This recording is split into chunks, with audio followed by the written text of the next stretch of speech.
Vote গ্রহণ হবে 2026 সালের ফেব্রুয়ারি মাসের 12 তারিখ রোজ বৃহস্পতিবার। বিসমিল্লাহির রহমানির রহিম। প্রিয় দেশবাসী, আসসালামু আলাইকুম। মহান সৃষ্টিকর্তার কাছে শুকরিয়া, তিনি বহু প্রতীক্ষিত ত্রয়োদশ জাতীয় সংসদ নির্বাচন এবং জুলাই জাতীয় সনদ সংবিধান সংস্কার বাস্তবায়ন আদেশ 2025 এর উপর অনুষ্ঠিতব্য গণভোটের তফসিল নিয়ে আপনাদের সামনে হাজির হওয়ার সুযোগ দিয়েছেন। বক্তব্যের শুরুতে মহান বিজয় দিবসের প্রাক্কালে দেশবাসীকে জানাই অগ্রিম শুভেচ্ছা।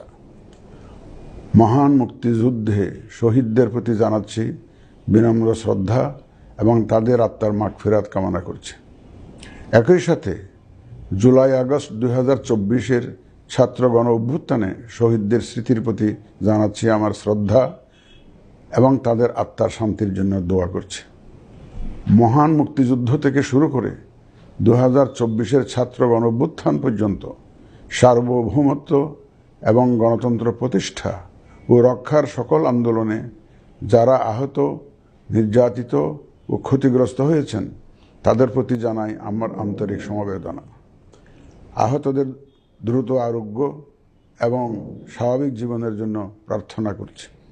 প্রিয় দেশবাসী, জাতি হিসেবে আমাদের অমোঘ শক্তি হচ্ছে স্বাধীনতা, সার্বভৌমত্ব ও গণতন্ত্রের জন্য আমাদের ভালোবাসা ও আত্মত্যাগ। জাতির প্রত্যাশাকে ধারণ করে আমাদের সংবিধান রাষ্ট্রের উপর জনগণের একচ্ছত্র মালিকানা নিশ্চিত করেছে। জনগণের প্রতিনিধিত্বশীল মালিকানা প্রতিষ্ঠার একমাত্র পথ হচ্ছে নির্বাচন। দুঃখজনক হলেও সত্য যে মানসম্মত নির্বাচনের অনুপস্থিতি প্রায়শই আমাদের ঐতিহ্য এবং সামষ্টিক প্রত্যাশাকে ম্লান করেছে। এমনই এক প্রেক্ষাপটে 2024-এর গণ অভ্যুত্থান সংঘটিত হয়েছে। আমাদের ভাই বোন সন্তানদের রক্তের উপর দাঁড়িয়ে আমাদের অঙ্গীকার হচ্ছে একটি সুষ্ঠু ও সুন্দর নির্বাচন অনুষ্ঠান, যা জাতি হিসাবে আমাদের প্রত্যাশা পূরণ করবে এবং বিশ্ব দরবারে আমাদের ভাবমূর্তি উজ্জ্বল করবে। আমার দৃঢ় বিশ্বাস আপনারা একই প্রত্যাশা ধারণ করেন এবং একই অঙ্গীকারে অঙ্গীকারাবদ্ধ। প্রিয় দেশবাসী, সুষ্ঠু ও গ্রহণযোগ্য নির্বাচনের লক্ষ্যে গত এক বছরে আমরা বেশ কিছু গুরুত্বপূর্ণ কাজ সম্পাদন করেছি। একটি স্বচ্ছ নির্বাচনের পূর্বশর্ত হচ্ছে একটি নির্ভুল, পূর্ণাঙ্গ ও স্বচ্ছ ভোটার তালিকা। আমরা শুরুতেই এই কাজে হাত দিই। গত এক বছরে নতুন ভোটার অন্তর্ভুক্তির পাশাপাশি ভোট বিমুখ এবং প্রায় 45 লক্ষ ভোটারকে তালিকায় অন্তর্ভুক্ত করা হয়েছে এবং 21 লক্ষাধিক মৃত ভোটারকে তালিকা থেকে বাদ দেওয়া হয়েছে। নারী ভোটারদের যথাযথ অন্তর্ভুক্তির অভাবে পুরুষের সাথে নারী ভোটারের ব্যবধান বেড়ে প্রায় 29 লক্ষে গিয়ে দাঁড়ায়। বাদ পড়া নারী ভোটারদের মাঝে সচেতনতা সৃষ্টির মাধ্যমে সেই ব্যবধান উল্লেখযোগ্যভাবে কমিয়ে আনা হয়েছে। আইন সংশোধন করে ভোটার হওয়ার যোগ্যতার তারিখ প্রতি বছর 1 জানুয়ারির পরিবর্তে কমিশন কর্তৃক নির্ধারিত দিনে নির্ধারণ করা হয়েছে। এর ফলে 31 অক্টোবর 2025 পর্যন্ত যোগ্য তরুণ ভোটারগণ ভোট দিতে পারছেন। গত 18 নভেম্বর প্রকাশিত তালিকা অনুযায়ী বর্তমানে দেশে ভোটারের সংখ্যা দাঁড়িয়েছে 12,76,95,183 জনে। এর মধ্যে পুরুষ ভোটারের সংখ্যা 6,48,14,907 জন এবং নারী ভোটারের সংখ্যা 6,28,79,042 জন। গত এক বছরে নির্বাচন কমিশনের সক্ষমতা বৃদ্ধির পাশাপাশি সংশ্লিষ্ট সকলের জবাবদিহিতা বাড়াতে আমরা বহুবিধ আইনি ও কাঠামোগত সংস্কার সম্পন্ন করেছি। গণপ্রতিনিধিত্ব আদেশ এবং রাজনৈতিক দল ও প্রার্থীদের আচরণবিধিতে যথাযথ পরিবর্তন, সংশোধন ও পরিমার্জন করা হয়েছে।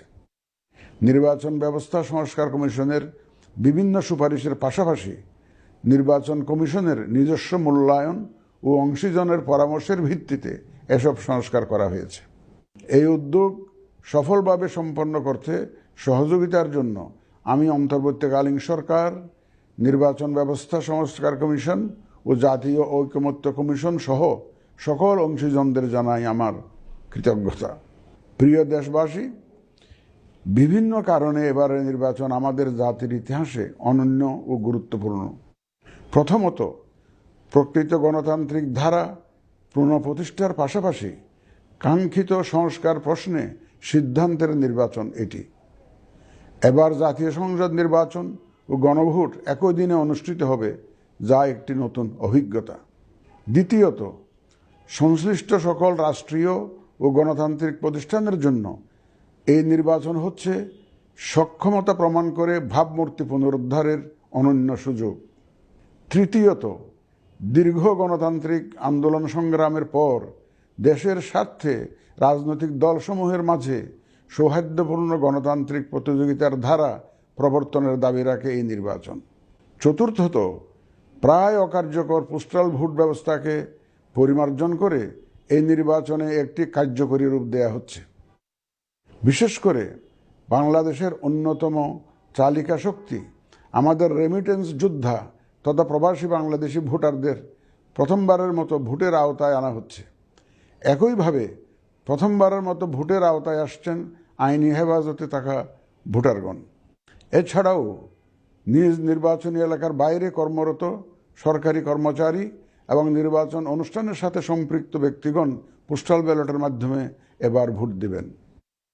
প্রিয় ভোটারবৃন্দ, ভোট আপনার শুধু নাগরিক অধিকারই নয়, বরং পবিত্র আমানত ও দায়িত্ব।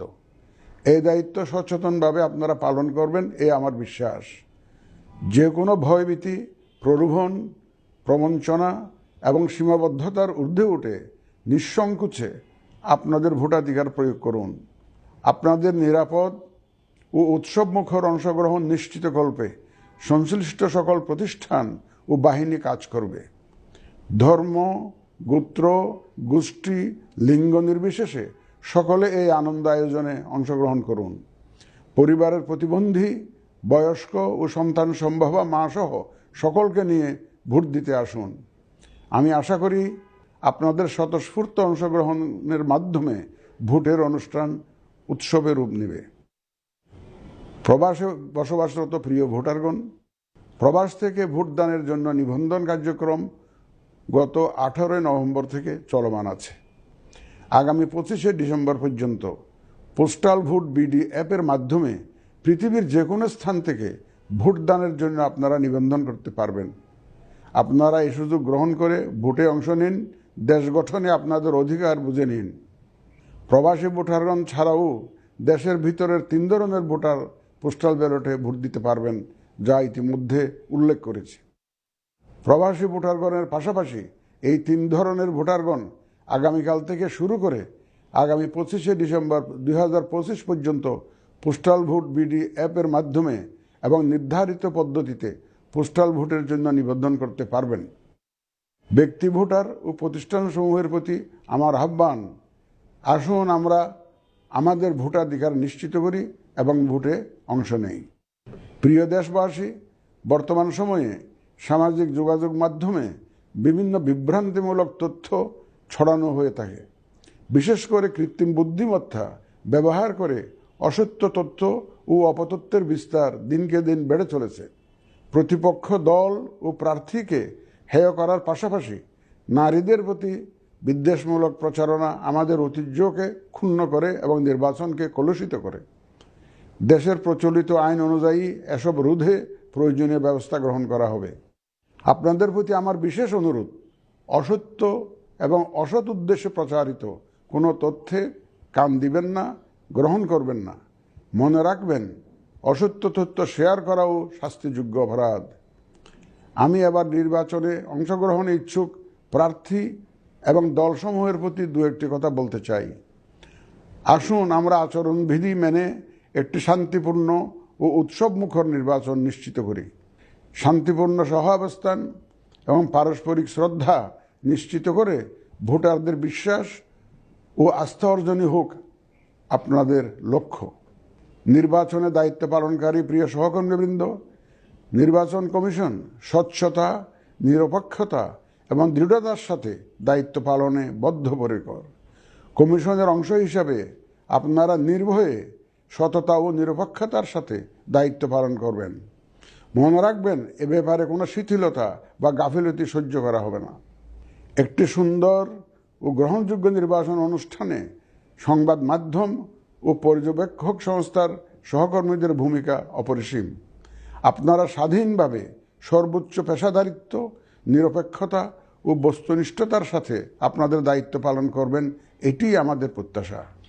প্রিয় দেশবাসী, আমি এই পর্যায়ে নির্বাচনী তফসিল তথা নির্বাচন সংক্রান্ত সময়সূচি ঘোষণা করছি।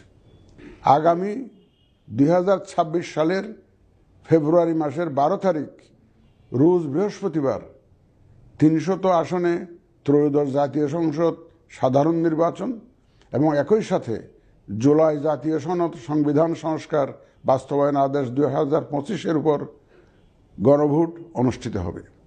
ত্রয়োদশ জাতীয় সংসদ নির্বাচনের জন্য মনোনয়নপত্র দাখিলের শেষ তারিখ আগামী 29 ডিসেম্বর 2025 রোজ সোমবার। মনোনয়নপত্র বাছাই হবে আগামী 30 ডিসেম্বর 2025 রোজ মঙ্গলবার হতে 4 জানুয়ারি 2026 রোজ রবিবার পর্যন্ত। রিটার্নিং অফিসারের আদেশের বিরুদ্ধে কমিশনে আপিল দায়েরের শেষ তারিখ 11 জানুয়ারি 2026 রোজ রবিবার। কমিশনে দায়েরকৃত আপিল নিষ্পত্তির তারিখ 12 জানুয়ারি 2026 রোজ সোমবার থেকে 18 জানুয়ারি 2026 রোজ রবিবার পর্যন্ত। প্রার্থিতা প্রত্যাহারের শেষ তারিখ 20 জানুয়ারি 2026 রোজ মঙ্গলবার। রিটার্নিং অফিসার কর্তৃক চূড়ান্ত প্রার্থী তালিকা প্রকাশ ও প্রতীক বরাদ্দ 21 জানুয়ারি 2026 তারিখ রোজ বুধবার। নির্বাচনী প্রচারণা চলবে 22 জানুয়ারি 2026 রোজ বৃহস্পতিবার হতে ভোট গ্রহণ শুরুর 48 ঘন্টা আগ পর্যন্ত তথা আগামী 10 ফেব্রুয়ারি 2026 রোজ মঙ্গলবার সকাল 7:30 পর্যন্ত। ভোট গ্রহণ হবে 2026 সালের ফেব্রুয়ারি মাসের 12 তারিখ রোজ বৃহস্পতিবার। নির্বাচন প্রক্রিয়ায় সকল রাজনৈতিক দল ও প্রতিদ্বন্দ্বী প্রার্থী সহ ভোটারদের আন্তরিক অংশগ্রহণ ও সক্রিয় সহযোগিতা কামনা করছি। সকলের প্রতি আমার আহ্বান, আসন্ন ত্রয়োদশ জাতীয় সংসদ নির্বাচন ও গণভোট সফল করে আমাদের গণতান্ত্রিক অগ্রযাত্রায় ঐতিহাসিক ভূমিকা রাখুন। মহান আল্লাহ আমাদের সহায় হন।